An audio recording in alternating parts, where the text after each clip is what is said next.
Shalom Bapak Ibu Saudaraku dikasihi Tuhan. Selamat pagi saudara, berjumpa kembali dalam program Santapan Rohani di pagi hari ini. Kiranya Tuhan memberkati, melindungi dan menjaga setiap Bapak Ibu seluruh para pendengar dimanapun berada, dimanapun melangkah. Pagi hari ini saudara, sebelum kita beranjak dari rumah kita menuju tempat pekerjaan masing-masing, melaksanakan aktivitas masing-masing, kita mendengarkan kebenaran firman Tuhan. Kita berdoa. Bapa di dalam sorga, berkatilah pendengaran kami untuk mendengarkan firman-Mu. Urapilah hati, tubuh dan jiwa kami. Hamba-Mu juga yang menyampaikan, berkatilah, urapilah. Di dalam nama Tuhan Yesus kami berdoa dan mengucap syukur. Haleluya. Bapak Ibu Saudaraku dikasihi Tuhan, pembacaan firman Tuhan dan terambil dari Matius 5. Matius 5 ayat 23 sampai 24. Sebab itu jika engkau mempersembahkan persembahanmu di atas mezbah, dan engkau teringat akan sesuatu yang ada dalam hati saudaramu terhadap engkau, tinggalkanlah persembahanmu di depan mezbah itu, dan pergilah berdamai dahulu dengan saudaramu, lalu kembali untuk mempersembahkan persembahanmu itu.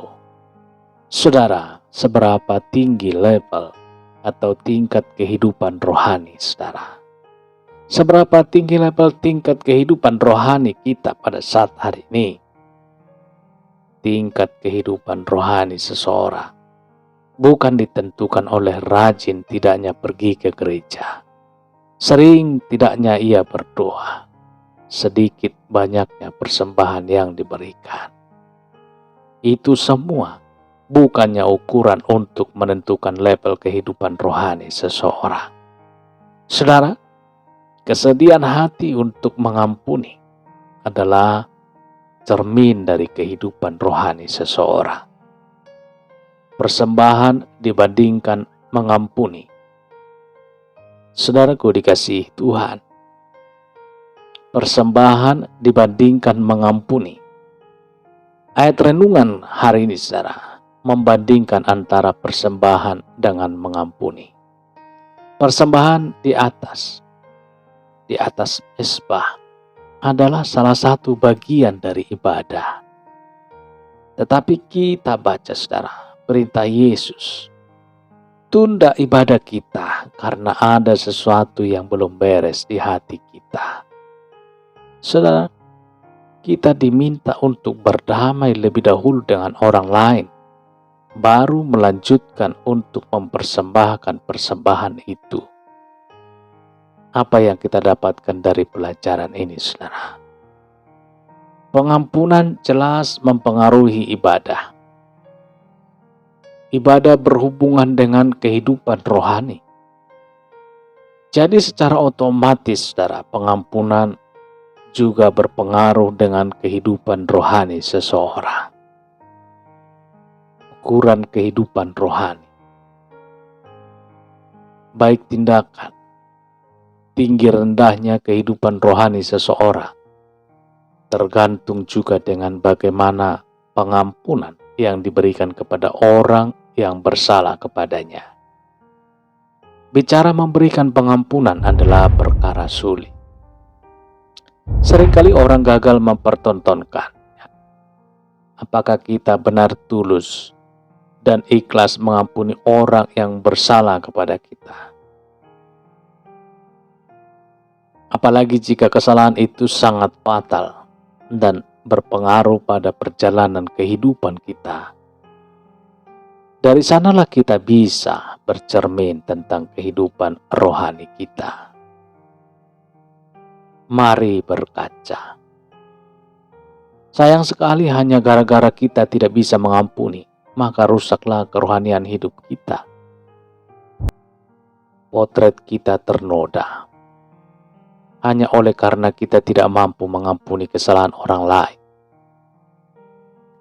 Berikut ini adalah firman Tuhan yang perlu kita renungkan dalam Matius 6 ayat 15. Kita renungkan dalam-dalam, saudara. Tetapi jikalau kamu tidak mengampuni orang, Bapamu juga tidak akan mengampuni kesalahanmu. Saudara, saya baca sekali lagi. Tetapi jikalau kamu tidak mengampuni orang, Bapamu juga tidak akan mengampuni kesalahan kamu. Kesimpulannya, saudara, kesimpulan yang kita peroleh, perkara mengampuni bukan soal biasa. Akibatnya sangat berat bagi orang perjalanan rohani kita. Bagi perjalanan rohani kita. Tidak ada pilihan lain kecuali belajar untuk bisa mengampuni.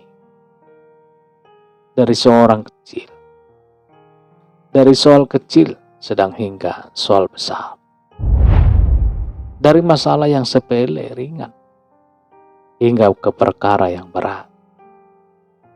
Saudaraku dikasihi Tuhan, mari bercermin. Siapakah diri kita sebenarnya? Pribadi yang mudah mengampuni kah? Ataukah orang yang menyimpan kesalahan orang lain? Saudara, kita berdoa. Bapa di dalam sorga, pagi hari ini Tuhan Yesus, kami sudah mendengarkan firman-Mu yang menasehati hati pemikiran kami, supaya kami Tuhan benar-benar mengampuni, supaya Tuhan juga mengampuni kami. Karena itulah jalan daripada firman-Mu Tuhan yang mengajar kami di pagi hari ini. Terpujilah Tuhan, termulialah Tuhan. Berilah kami hikmat pengetahuan yang daripada sorga, sehingga kami Tuhan dapat mempraktekkan firman-Mu ini dalam kehidupan kami sehari-hari. Terpujilah Tuhan, termulialah Tuhan.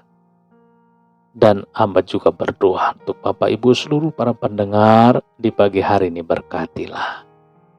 Berkatilah keluarganya, berkatilah setiap langkah aktivitas mereka, berkatilah setiap pemikiran-pemikiran mereka. Tangan kasih Tuhan selalu mengulurkan tangan bagi setiap tubuh, roh, dan jiwa mereka, sehingga mereka makin hari semakin berkenan kepadamu. Terpuji, termulialah Tuhan. Di pagi hari ini, kekal untuk selama-lamanya.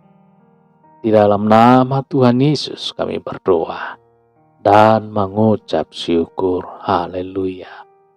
Amin. Bapak Ibu dikasihi Tuhan, demikian perjumpaan kita pada saat pagi hari ini. Kiranya Tuhan memberkati dan melindungi setiap Bapak Ibu seluruh para pendengar dimanapun berada. Sampai jumpa kembali dalam kesempatan berikutnya. Haleluya. Amin. Amin.